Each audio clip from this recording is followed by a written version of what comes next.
கவலையே படாதீங்கம்மா ஆர்த்தி. இவர் இப்போ யார் இப்போ இதே மாதிரி ஒரு சைடு ஆக்டர் பப்ளுங்கிறவர் தன் மனைவி அவ்வளவு கேவலமாக சொல்லி இன்னொரு பெண் தன் வயசுக்கு பாதி வயசு உள்ள பெண்ணோட அவர் 6 மாதம் கூட குடும்பம் நடத்த முடியல. ஆனால் மனைவியே பப்ளிக்கில் அவ்வளவு கேவலமாக சொல்லி அந்த பெண்ணை ஏற்றுக்கொண்டார். அந்த நிலைமை தான் இப்போ ஜெயம் ரவிக்கும் வரப்போகிறது. அப்போ ஆர்த்தி நீங்கள் ஏற்றுப்பீங்களா ஏற்றுக்க மாட்டீங்களான்னு எனக்கு தெரியல. ஆனால் மக்கள் சக்தி நேயர்களே, அதாவது நம்ம கலாச்சாரம், இந்து கலாச்சாரம் ஒருவனுக்கு ஒருத்தி, அந்த ஒருத்தியை நம்ம விளக்கும் பொழுது ப்ராப்பராக அதுக்குன்னு ஒரு விவாகரத்து டைவர்ஸ் கொடுத்துட்டு பண்ணினாதான் அதில் ஒரு முறை இருக்குது. அதே மாதிரி மனைவியும் கணவன் கொடுமைப்படுத்துகிறான் அப்படின்னு சொல்லும் பொழுது அவனை விட்டு விலகும் பொழுது விவாகரத்து பண்ணிவிட்டு இன்னொரு ஆணுடன் போனால்தான் அதில் உண்மைத்தன்மை இருக்குது.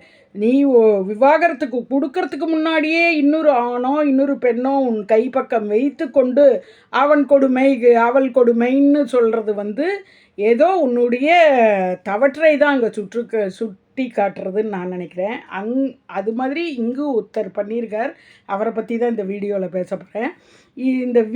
இந்த மக்கள் சக்தி சேனல் முழுக்க நல்ல விஷயங்கள் தான் வரும், நல்ல விஷயத்தை தான் எடுத்து சொல்லும், தவறான விஷயங்களை சொல்லாது. அதனால் லைக் பண்ணுங்கள், இந்த வீடியோவை ஷேர் பண்ணுங்கள். இந்த வீடியோவுக்கு கீழே நீங்கள் என்ன நினைக்கிறீங்கிறத கமெண்ட் பண்ணுங்கள். வாங்க வீடியோவில் போகலாம்.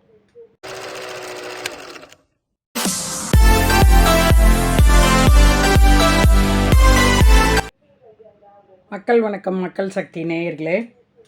இன்றைக்கி நான் பேச போகிறது, ஒருத்தர் 20 வருஷம் கல்யாணம் ஆகி 20 வருஷம் ஆயிடுச்சு, 2 பசங்க இருக்காங்க. ஓகேயா? கல்யாணம் பண்ணின்றதும் லவ் மேரேஜ் தான். அவர் கல்யாணம் பண்ணி லவ் மேரேஜில் கல்யாணம் பண்ணி பல பேட்டி இவங்கனால தான் நான் இப்படி இருக்கேன்னு சொல்லியிருக்கார். இப்போ என்னன்னாக்க அந்த ஒய்ஃபு டார்ச்சர் பண்ணுறாங்க, அந்த ஒய்ஃபுனால் என்னால் வாழ முடியல, எனக்கு மன நிம்மதியே இல்லை, என் மன நிம்மதியெல்லாம் குலைக்கிறாங்க, பணம் மேனேஜ்மெண்ட்டெல்லாம் அவங்க தான் கையில் வச்சுக்கிறாங்க, எனக்கு ஒன்றும் இது பண்ணுறதில்ல, என்னால் செயல்படவே முடியறதில்ல, அப்படிலாம் ஒரு கம்ப்ளைண்ட் ஆஃப்டர் 18 இயர்ஸ் வருது. 2 ஆண் குழந்தைகள். அதுக்கு முன்னாடி அவர் இப்படி சொல்கிறதுக்கு முன்னாடி அந்த மனைவி சொல்கிறாங்க, இதெல்லாம் ஒன்றும் காரணம் இல்லைங்க, இதெல்லாம் வெறும்னா அவர் சொல்கிறது, இவர் சொல்கிற காரணமே இவர் எங்கள் இருவருக்கு இடையில் ஒரு பெண் இருக்கிறாள், அவர் கூட அந்த மயக்கத்தில் அவர் பேசுகிறாருன்னு கிளியராக அவங்க மனைவி சொல்லும்போது மக்களும் யாரும் ஏற்றுக்கல, நம்பலை அவ்வளவு.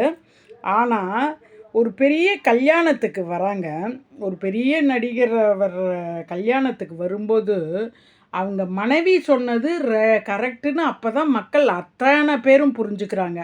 அது வரைக்கும் அவர் என்ன சொன்னார்னா, அவங்களும் நானும் ஃப்ரெண்ட்ஸு தான், அவங்கள பற்றி தப்பாக நீங்கள் வளையத்திலெல்லாம் கொண்டு பேசாதீங்க, இது ரொம்ப அநாகரிக செயல் அப்படிங்கிற மாதிரிலாம் இவர் தான் நாகரிகமாக இருக்கிற மாதிரி சொல்லி பேசினார். பேசிட்டு 18 வருஷமாக தன்னுடைய ஒய்ஃப் டார்ச்சர்லேயும் தன் மாமியார் டார்ச்சர்லேயும் இருந்தா மாதிரி பேசினார். அப்புறம் பார்த்தா அந்த கல்யாணத்துக்கு யாரை ரொம்ப தோழின்னு சொன்னாரோ அவங்கள நம்ம கலாச்சாரத்துக்கு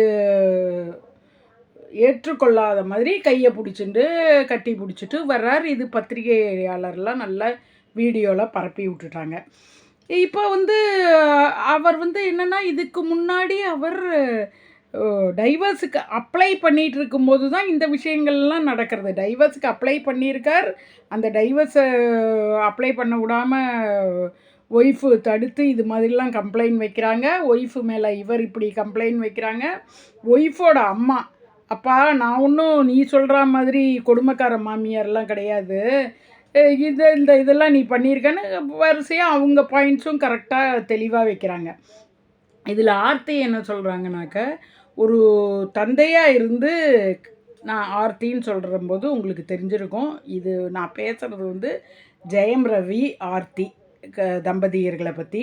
இப்போ அவங்க பிரிஞ்சு இருக்காங்க.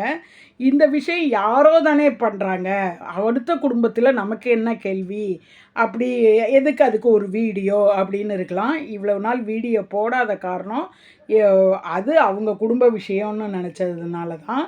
இப்போ வந்து அது பப்ளிக்காக எல்லா பிளாட்ஃபார்ம்லேயும் வந்ததுனால ஒரு எந்த பெண்ணிற்கு சப்போர்ட் பண்ணலாம் அப்படின்னு தோணும்போது கண்டிப்பாக நம்ம ஆர்த்திக்கு தான் சப்போர்ட் பண்ணணும். 18 வருஷம் இவர் என்னவோ இந்த 18 வருஷமும் இந்த கொடுமையில் இருந்தால் மாதிரியும் தன்னுடைய மாமியார் பக்கம் வந்து தான் தன்னை கொடுமைப்படுத்தினா மாதிரியும் தன் அம்மா அப்பா வீட்டு பக்கம் போக விடாமல் பண்ணினாங்கங்கிற மாதிரியும் அவ்வளவு பேச்ச சொல்கிறார் இவர். ஏன்பா நீங்கள் தானே ஒரு ஆண்மகன், ஒய்ஃபு சொன்ன அத்தனைதையும் கேட்பீங்களா? எது நல்லது எது கெட்டதுன்னு வச்சு கேட்க மாட்டிங்களா? உங்களுக்கு 2 குழந்தைகள் பிறந்து 18 வருஷம் கழித்து தான் அவள் கொடுமைக்காரின்னு தெரியுதா? இதே வந்து ஒரு கணவர் பண்ணி அந்த மனைவி வெளியில் வந்திருந்தா அவளுக்கு சப்போர்ட்டு தான் மக்கள் பண்ணுவாங்க. ஆனால் அவள் இன்னொரு உறவை தாண்டி போயிட்டு அப்புறம் அவள் வந்து டைவர்ஸ் அப்ளை பண்ணுற மாதிரி வந்தானாக்கா அது மிகப்பெரிய தவறு. அதாவது இந்த கணவன் சரியில்லைன்னு முழுக்க ஒதுக்கி டைவர்ஸ் பண்ணிவிட்டு அப்புறம் அவள் வேறு இவங்கள பார்த்து கல்யாணம் பண்ணிக்கிறது வரவேற்கத்தக்கது. இந்த ரவிக்கும் சொல்கிறது, ஜெயம் ரவிக்கும் சொல்கிறது, இவர் வந்து இப்போ ஜெயம் ரவின்னு மாற்றின்ட்டாராம், ரவி மோகன்னு மாற்றின்ட்டாராம். ஏன்னா அந்த ஜெயம் ரவி அந்த படத்துலலாம் அவங்க மாமியார் ப்ரொடியூசராக இருந்திருக்காங்க. அவங்க தன்னால் வந்தாங்கங்கிற மாதிரிலாம் உள்ள பேச்சு இருந்திருக்குமா இருக்கும். அந்த உள் சண்டையை வந்து அவர் பெருசாக எடுத்து இன்னொரு பெண்ணோட தொடர்பு கொண்டுட்டு தன்னுடைய 18 வருஷம் வாழ்ந்த மனைவி மேலே வந்து அபாண்ட பழி போடுறது தப்பு. பல மக்கள் வந்து ஜெயம் ரவிக்கு தான் பதிஞ்சாங்க. நான் சொல்கிறேன், ஜெயம் ரவி ஒரு நல்ல நடிகர். ஏன் இந்த விஷயத்துலேயும் அவர் நடிக்கக்கூடாது? நடித்து அவர் சொல்லியிருக்கக்கூடாது. ஒய்ஃபு ஆரத்தி நடிகை கிடையாது, அவள் மனைவி ரோலை அவள் பண்ணியிருக்கா. கணவன் வந்து கண்ட இடத்துக்கு போகக்கூடாது, செலவு பண்ணக்கூடாது, காசை கண்ட்ரோலில் வைக்கணும், நீ அங்கே போகக்கூடாது இங்கே போகக்கூடாதுன்னு அவள் மனைவி ரோலை அவள் பண்ணியிருக்கா. மனைவி ரோலில் அவள் வந்து கொஞ்சம் எக்ஸ்ட்ராவாகவே இவங்க அம்மா அப்பா வீட்டுக்கு போகக்கூடாது பண்ணக்கூடாதுன்னு பண்ணியிருந்தா, நீ ஆம்பளை தானே, நீ ஒழுங்காக ஏன் இந்த 18 வருஷம் ஒழுங்காக நீ அதை இது பண்ணி இருந்திருக்கலாமே. இப்போ குழந்தைகள்லாம் பிறந்த உடனே இன்னொரு பெண்கிட்ட அவர் வந்து ஹீலிங் கிடச்சிதான் அவருக்கு. அப்படியே இவர் மூழ்க போகிற டயத்தில் அவங்க தூக்கி விட்டாங்களாம். இவர் வந்து இப்போ இவங்க மேலே கண்டபடி குற்றச்சாட்டை நீங்கள் வந்து விவகாரத்தெல்லாம் பண்ணிக்கங்க. பப்ளிக் பிளாட்ஃபார்மில் கண்டபடி குற்றச்சாட்டு கொடுக்குற அளவு ஆர்த்தி செய்யவில்லை. ஆனால் ஜெயம் ரவி அவர்கள் வந்து கண்டிப்பாக தவறு தான். ஏன்னா இன்னொரு பெண்ணை கையில் கோத்துன்ட்டு ஆர்த்தி மேலே அவ்வளோ ஒரு தவறை சொல்கிறாங்க. இது எவ்வளவு வலிக்கும் ஒய்ஃபுக்குன்னு அந்தந்த பெண்களுக்கு தான் தெரியும். ஆனால் இது மாதிரி அந்த இப்போ இன்னொருத்தர் வந்திருக்காங்களே ஜெயம் ரவி, இன்னொரு லேடிட்டேந்து கணவனை பறித்து தான் வைத்து கொள்ளும் பெண்களுக்கெல்லாம் அந்த வழியெல்லாம் என்னங்கிறது தெரியாது, அதெல்லாம் மைண்ட் பண்ணிக்க மாட்டாங்க. அப்படி இருக்கிறவங்க இந்த பப்ளிக்கில் உள்ள இந்த கமெண்ட்ஸுக்கெல்லாம் அவங்க ரொம்ப கவலைப்பட்டுற போகிறாங்களா? ஒரு குடும்ப பெண்ணு சொல்லப்போனால் இங்கே ஆர்த்தி தான். அந்த குடும்பத்தோட ரசனையில் வாழ தெரியாமல் இப்போ இவருக்கு நேரம் சரியில்லை. ரவி நல்லவராக தான் இருந்துட்டு இருந்தார், பார்க்க சாதுவாக தான் இருக்கார், எல்லாமே நல்லவராக தான் இருக்கார். ஆனால் நேரம் சரியில்லை, கண்டபடி மனசு போகிறது. அந்த இதில் நடிகர் அவர் நடிக்கிற மாதிரி நடித்து தன்னுடைய ஒய்ஃபு மேலே அவ்வளோ அபாண்டம் போடுறார் அப்படின்னா எனக்கு பார்வைக்கு தோன்றுறது. மக்கள் உங்களுக்கு என்ன தோணுது? பல மக்கள் கமெண்ட்ஸ் போட்டுட்டாங்க ஏற்கனவே. எல்லாரும் ஜெயம் ரவியே தான் தவறு சொல்கிறாங்க. நான் வந்து ரவி மோகன்னு இவர் மாற்றி சொன்ன பேரை நான் சொல்லலை. அவர் ஜெயம்ல பங்கிற படத்தில் நடித்து வந்ததுனால ஜெயம் ரவிங்கிறோம். அவர் ஏன் அந்த பேரெலாம் மாற்றினாங்கன்னு தெரியல. அந்த பேரெலாம் மாற்றினதுக்கு அப்புறம் தான் இப்படி ஒரு நிகழ்ச்சி நம்ம காதுக்கு ஏற்படுறது. அந்த பேர் மாற்றம் கூட வந்து அந்த ஜெயம்ங்கிறது வந்து அவங்க மாமியார் அது ப்ரொடியூசராக இருந்திருக்காங்க போல இருக்குது.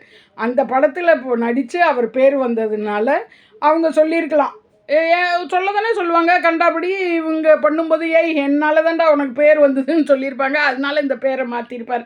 இதுதான் எனக்கு தெரியுறது. இப்போ தான் ரவி மோகன் அவர் மாற்றுறாரு. ஏன் அப்பா பேரை முன்னாடியே வச்சுருக்க வேண்டியதானே, ரவி மோகன்னே இருந்திருக்க வேண்டியதானே. இப்போ சமீபத்தில் ஒரு 5 நாளைக்கு முன்னாடி தனக்கு ஒரு ஸ்டூடியோவை ஃபார்ம் பண்ணி ஜெயம் ரவி, அதில் பார்ட்னர் அந்த கெனிஷியாங்கிற பாடகி, யாரை வந்து நம் தோழி தான், வேறு அவளை கொச்சப்படுத்தாதீங்கன்னு சொல்லிட்டு அவளை பப்ளிக்கில் கைப்பிடிச்சுன்னுலாம் கூட்டிகிட்டு வர மாதிரிலாம் வந்து, அப்புறம் இப்போ வந்து என்னுடைய பார்ட்னர், அந்த ஸ்டூடியோவுக்கு பார்ட்னர்னு கொண்டு வந்திருக்கார். அப்புறம் அவர் பார்ட்னர்னு தெரியப்படுத்துவார். அதுக்கு முன்னாடி அசிங்கங்கள்லாம் தெரியப்படுத்திட்டார். இதில் தமிழ் கலாச்சாரப்படி ஜெயம் ரவி இல்லை அப்படிங்கிறத ஆணித்தரமாக இங்கே சொல்லலாம். மக்கள் அனைவரும் நீங்களும் அதை தான் சொல்லிகிட்ருக்கீங்க பல வீடியோவுக்கு கீழே நான் பார்க்குறேன். நான் கேட்குறதுக்கு நீங்கள் பதில் சொல்லுங்கள்.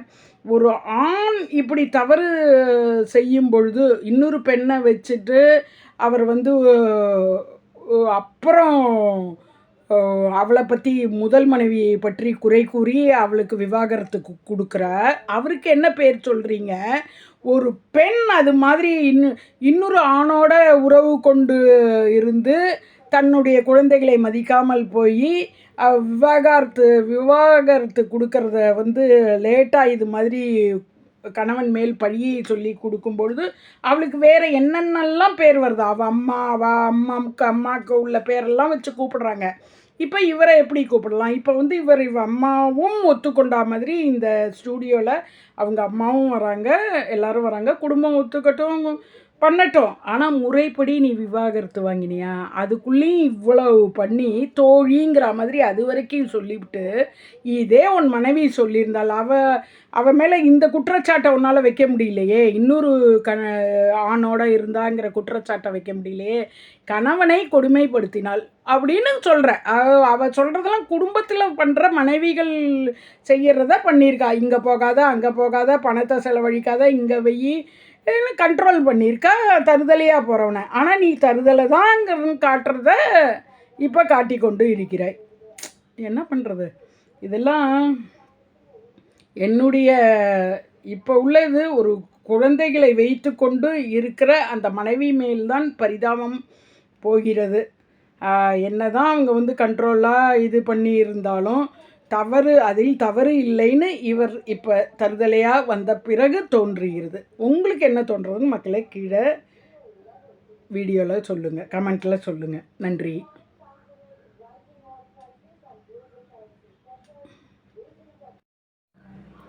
கவலையே படாதீங்கம்மா ஆர்த்தி.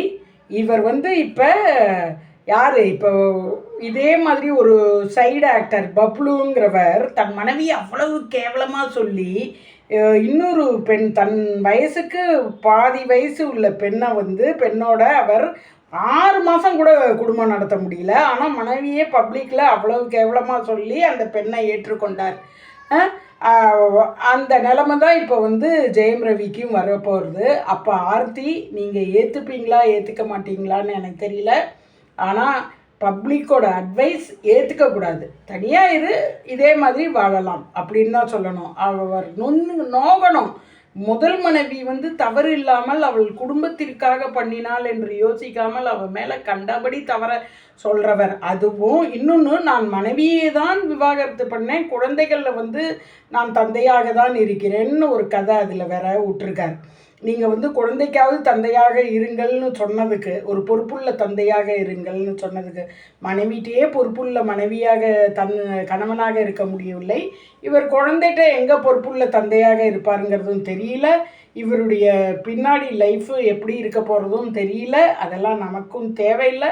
பட் இதுலேருந்து பாடம் எடுத்துக்க வேண்டியது ஆண் பெண் இருவரும் எடுத்துக்கணும். ஆண்கள் வந்து தேவையில்லாமல் தன் மனைவி மேலே தப்பான பழிகள் போடக்கூடாது. பெண்கள் வந்து கணவனை கண்ட்ரோல் பண்ணுங்கள். ஆனால் அவங்க அம்மா அப்பா சைடு போடுறதுக்கு மட்டும் கண்ட்ரோல் பண்ணாதீங்க. அப்படி பண்ணினீங்கன்னா அது வேறு விதமாக முடியும். சில ஆண்கள் வந்து அந்த பொண்டாட்டி காலடியிலே விழுந்து அம்மா அப்பாக்களில் தன் வீட்டோடு வச்சுக்கிறதுக்கே யோசிக்கிறாங்க. முதியோர் இல்லம் மாதிரி தனியாக வைக்க தான் யோசிக்கிறாங்க. அதனால் ஆர்த்தி அவர்களே கவலைப்படாதீர்கள். பப்ளு நிலைமை தான் ஜெயம் ரவி.